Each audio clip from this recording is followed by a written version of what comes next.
नमस्कार मित्रों, जय हिंद, वंदे मातरम।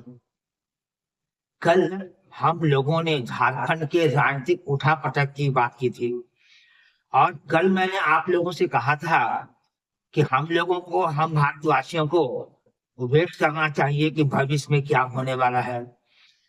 आज बहुत हद तक पिक्चर क्लियर हो गई है।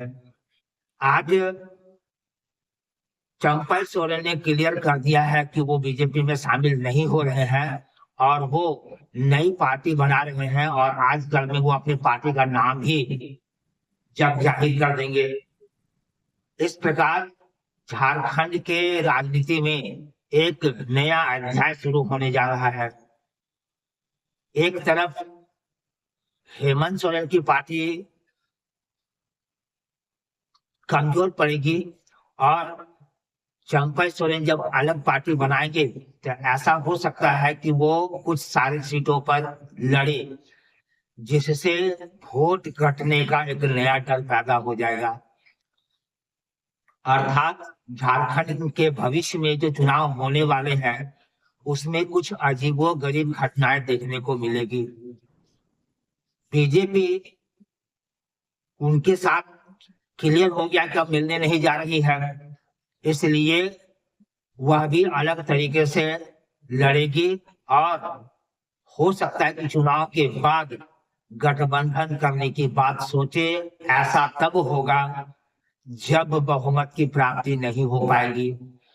इसलिए भविष्य में क्या होगा ये ना तो आप जानते हैं ना हम जानते हैं। ये सारी की सारी बातें भविष्य में ही छिपी हुई है।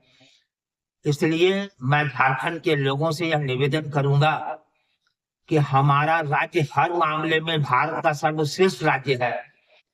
यहाँ कोयला, लोहा, मैग्नीज, बॉक्साइट, यूरेनियम, तांबा, हर धातु प्रचुर मात्रा में मिलते हैं।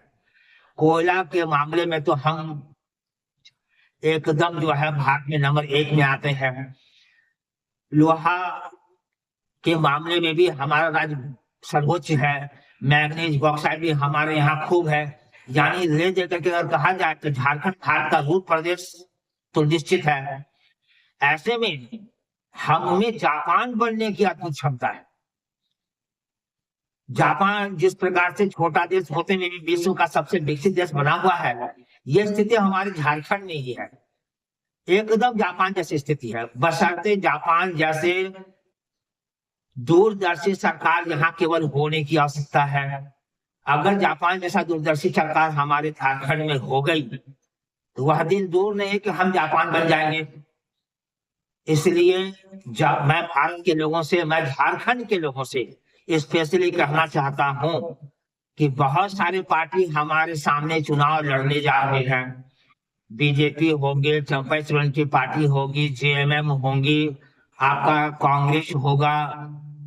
इन सबको ध्यान में रखते हुए यह तय करना है कि हमारे झारखंड को जापान बनाने की क्षमता किसके पास है।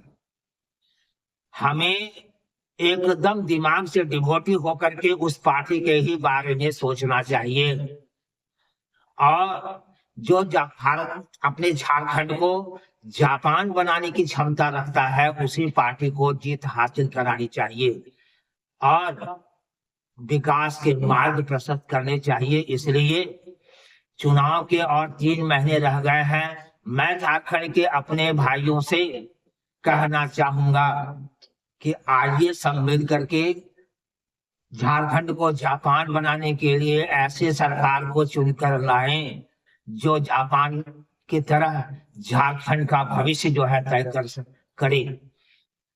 इसके लिए आज से हम लोगों को सोचना प्रारंभ कर देना चाहिए। जय हिंद, वंदे मातरम।